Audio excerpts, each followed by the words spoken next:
Ketetapan perjamuan malam. Dan ketika mereka sedang makan, Yesus mengambil roti, mengucap berkat, memecah-mecahkannya, lalu memberikannya kepada murid-muridnya dan berkata, "Ambillah, makanlah, inilah tubuhku." Sesudah itu ia mengambil cawan, mengucap syukur lalu memberikannya kepada mereka, dan berkata, "Minumlah kamu semua dari cawan ini, sebab inilah darahku, darah perjanjian yang ditumpahkan bagi banyak orang untuk pengampunan dosa. Akan tetapi aku berkata kepadamu, mulai dari sekarang, aku tidak akan minum lagi hasil pokok anggur ini sampai pada hari aku meminumnya, yaitu yang baru, bersama-sama dengan kamu dalam kerajaan Bapa-Ku." Demikian firman Tuhan dari Matius 26 ayat 26 sampai ayat 29. Terdapat beberapa hal yang kita boleh perhatikan di dalam teks ini. Yang pertama adalah tentang roti yang Tuhan Yesus ambil. Dia mengucap berkat, memecah-mecahkan roti itu, kemudian memberikan kepada murid-muridnya, dan berkata, "Ambillah, makanlah, inilah tubuhku." Yesus memberikan tubuhnya di atas kayu salib sebagai korban ke atas dosa-dosa kita semua.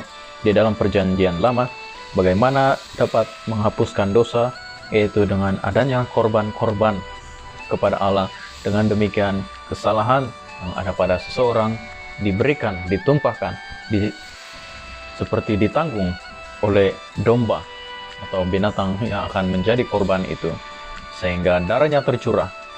Dan perhatikan dari teks ini, ada Tuhan Yesus menyebut tentang darahnya, minuman dari cawan yang sama menjadi darah penebus dosa, menjadi korban bagi orang-orang yang percaya kepadanya. Dan itu adalah perjanjian baru, kata Yesus. Perjanjian lama, segala sesuatu di dalam Taurat, penebusan dosa itu melalui korban-korban. Tetapi itu hanya bayangan daripada apa yang sebenarnya, yang sesungguhnya korban menghapus dosa, yaitu Tuhan Yesus Kristus. Jadi Tuhan Yesus memberikan tubuhnya sebagai korban, domba Allah yang menghapus dosa dunia, dan darahnya dicurahkan sebagai perjanjian baru. Ketika bangsa Israel berada di dalam perhambaan, Tuhan mengeluarkan mereka dari perhambaan itu melalui perantaraan Musa.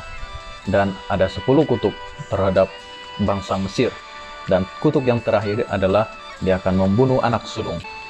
Tetapi Tuhan memberikan satu jalan keluar, supaya ketika malaikat Tuhan, malaikat maut menjelajah tanah Mesir, supaya orang Israel terluput, maka mereka harus mengorbankan, dan darah harus dioleskan di tiang, di pintu, di atas, dan di kedua tiang kiri dan kanan pintu rumah. Dengan demikian, apabila malaikat Tuhan menjelajah rumah itu, tempat itu, kediaman itu, tanah Mesir, maka bila melihat darah itu, mereka akan terluput. Malaikat maut tidak akan masuk ke dalam rumah itu dan membunuh orang-orang di sana. Demikian satu gambaran tentang Yesus. Darah Yesus itu menjadi jaminan bahwa ketika Tuhan melihat darah Yesus, orang-orang yang di dalam Yesus, yang mati di dalam Yesus, yang menerima korban dari Yesus, tidak akan dihukum lagi, karena sudah menerima pengampunan dosa dan menerima perjanjian kehidupan kekal di dalam Yesus Kristus. Penebusan sudah sempurna di dalam Yesus, tidak ada lagi korban yang lain. Demikianlah mengapa peristiwa penyaliban Yesus bermula dari perjamuan malam. Tuhan secara jelas menyerahkan tubuhnya dan menjadikan darahnya sebagai korban yang tercurah di atas kayu salib sebagai penebusan perjanjian baru. Bukan suatu kebetulan, bukan suatu yang baru, tetapi Tuhan Yesus menggenapi apa yang dijanjikan di dalam perjanjian lama.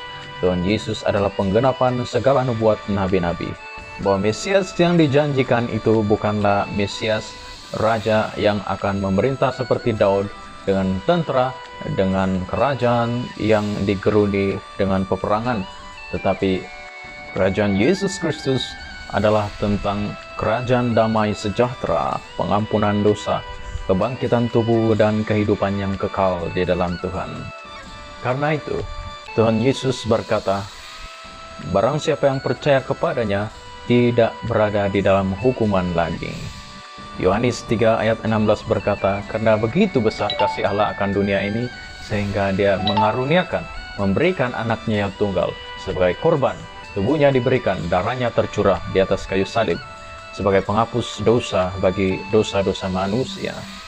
Sehingga Dia memberikan anaknya yang tunggal, supaya setiap orang yang percaya kepadanya tidak binasa, melainkan beroleh hidup sejati dan kekal." Ini adalah janji Tuhan. Ini adalah penggenapan daripada Tuhan sendiri. Dan tidak ada lagi jalan yang lain. Ini adalah jalan yang dari Tuhan, bukan dari manusia. Ini adalah jalan yang Tuhan sudah sediakan dan bukan daya upaya daripada manusia. Efesus 2 ayat 8 dan 9 berkata, "Oleh karena kasih karunia kamu diselamatkan oleh iman. Itu bukan hasil usahamu, tetapi pemberian Allah. Itu bukan hasil pekerjaanmu. Jangan ada orang yang memegahkan diri."